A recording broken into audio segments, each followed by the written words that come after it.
What's the first thing you remember reading?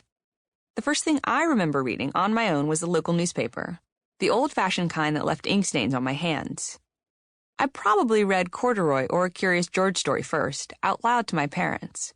But it's the newspapers I pored over as I ate my morning Cheerios that marked the line in my mind between not reading and reading. The newspaper is probably what I remember most because it's what enabled me to be a part of my parents' conversations about what was happening in our hometown of Little Rock, Arkansas, and the broader world. Those conversations happened around the dinner table every night and intensely after church on Sunday over lunch. They happened on the way to school and on the way home from ballet class, before brownies meetings and after softball games. In other words, they happened all the time. Knowing what was in the newspaper meant I didn't have to wait for my parents to explain everything to me. I could ask questions to start conversations about the world, too. Best of all, the newspaper helped hide how much honey I poured on top of my Cheerios. My mom wouldn't let me have sugary cereal growing up, and more on that later, and so I improvised, adding far more honey than likely would have been in any honeyed cereals. Thankfully, my mom never caught on. I was very fortunate growing up.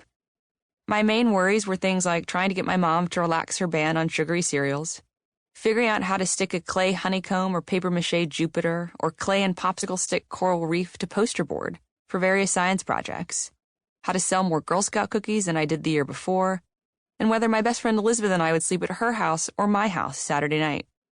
I never doubted that I would have a roof over my head, a school to go to, enough to eat, books and newspapers to read, a safe neighborhood to play in, and a doctor to see if I got sick.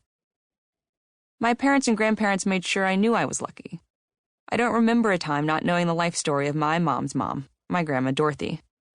By the time she was 8, my Grandma Dorothy's parents had abandoned her twice, often leaving her hungry and alone in their Chicago apartment. The first time was when she was 3 years old. Ultimately, they sent her to live with her grandparents in California. When she became a teenager, her grandparents told her she was no longer welcome in their home, and that since she was old enough to get a job and support herself, she had to leave. If she hadn't found a job working in someone else's home, she would have been homeless. If her employers hadn't supported her determination to go to school, she would have had to drop out. As a teenager, she constantly worried about whether she would have a roof over her head, be able to go to school, or have enough to eat. My grandmother always talked very matter-of-factly about her memories of being hungry and scared as a child. Knowing her story helped me be aware that some of the kids that I knew at Forest Park Elementary, Booker Arts Magnet School, or Horseman Junior High likely had to worry about whether there would be enough to eat that day and whether it would be safe to play outside when they got home. Less than 25 years before I was born, Horseman was a school only for African American students. Back then, schools were segregated by race in Arkansas, as they were across much of the South until the late 1950s. And the schools white kids went to had more and better resources, like nicer classrooms, more books, newer desks, and fancier playgrounds. The wounding legacy of segregation and growing up knowing adults who had worked for civil rights and equal opportunities for African Americans was part of what made me understand that many kids in my community and around the world were still treated differently because of the color of their skin. My mother's work on behalf of girls and women, first in Arkansas and later around the world, helped me understand how being born a girl is often seen as reason enough to deny someone the right to go to school or to make her own decisions, even about who and when to marry. Long before I turned 18 and started voting, really for as long as I can remember, my parents expected me to have an opinion or point of view about everything, truly everything. What I experienced, what I learned in school, and what I saw or read about in the news.